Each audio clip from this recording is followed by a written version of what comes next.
আচ্ছা, আমার সামনে যে গাছটি দেখতে পাচ্ছেন এটা হচ্ছে স্ট্রবেরি পেয়ারা। তো এই গাছগুলো আপনার কয়েকটি বিষয় দেখাবো। দেখেন, গ্রোথ কিন্তু একদম খারাপ না, অনেক ভালো। আমরা লাগাইছি এটা 15 গ্যালনের ব্যাগে, 15 গ্যালন 500 জিএসএম এর ব্যাগ, অনেক হার্ড। দেখেন এই যে আমি নিচে করব তাও এটা দাঁড়ায় যাবে, এইরকম করবো দাঁড়ায় যাবে। এগুলো হচ্ছে সিরাজটেকের ব্যাগ, আমাদেরই ব্যাগ। তো এই ব্যাগে মূলত দেখাবো আপনারা ফল গাছ চান, ফল গাছ আপনাদের বিশাল বড় বড় ব্যাগ প্রয়োজন, 65 গ্যালন 100 গ্যালন এইসব ব্যাগে লাগান। তো এইসব ব্যাগে লাগানোর প্রয়োজন নেই আসলে। দেখেন আমরা লাগাইছি 15 গ্যালন ব্যাগে, তারপরও গাছ অনেক সুন্দর হয়েছে। প্লাস আপনার হচ্ছে এখানে যে মাটি দেখায়, আপনার দেখেন কতটুকু মাটি দিয়েছি, অর্ধেক মাটি দিয়েছি, এখনো কিন্তু ফুল মাটি দেয় না। আমরা পরে ফুল দিব আস্তে আস্তে, এটাতে গাছ আরো একটু বড় হবে, কিছু খাবার দিব। বাকিটা মাটি বলতে আমরা হচ্ছে জৈব খাবার, যেমন ভার্মি কম্পোস্ট রয়েছে, হাড়ের গুঁড়া রয়েছে, ডিমের গুঁড়া রয়েছে, এই খাবারগুলো আমরা, তারপর গোবর রয়েছে, এগুলো স্টেপ বাই স্টেপ 3 মাস 4 মাস পর পর একটু একটু দেবো, আস্তে আস্তে এই ব্যাগটা ভরে যাবে। সাথে কিছু কোকোপিট মিক্সার করে দেওয়া হবে, এমনিতেও কোকোপিট রয়েছে। তো এইভাবে যদি আপনারা ব্যাগ লাগান,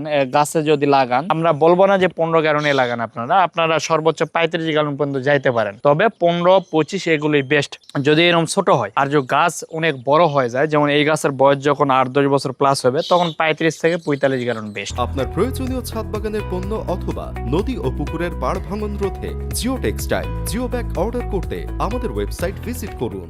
তো আমি এই জন্যই বলতেছি, আপনাদের যখন ছাদে বাগান করেন, এক একটা ছাদের উচ্চতা হয় কোনো 5 তলা 6 তলা 8 তলা 10 তলায় উঠতে হয়। তো এখানে প্রচুর মাটি লাগবে বড় ব্যাগ দিলে, যার কারণে আপনারা ছোট ব্যাগে শুরু করেন। আর মাটির সাথে পর্যাপ্ত কোকোপিট ব্যবহার করবেন, তাহলে মাটিটা ঝুরঝুরে থাকে। আমাদের এই মাটিটা যদি আপনাকে একটু দেখাই, দেখেন আমি যদি এভাবে হাত দেই, দেখবেন প্রচুর ঝুরঝুরে মাটি। এই যে কোকোপিট এবং কোকো ফাইবার এগুলো মিক্সার করা রয়েছে, যার কারণে গাছের গ্রোথ অনেক ভালো হয়ে থাকে।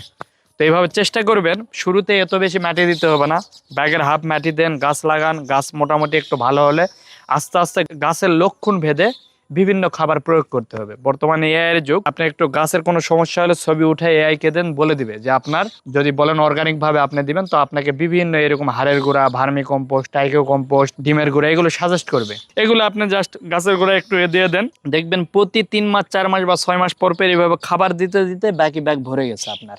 সাথে একটু কোকোপিট মিক্সার করে দিলেন, তো দেখবেন আপনার এই ব্যাগের ওয়েটটা অনেক কম থাকবে, ছাদের ওভারলোডও কমে আসবে, গাছও অনেক সুন্দর থাকবে। আশা করি আপনাদের বুঝাইতে পারছি।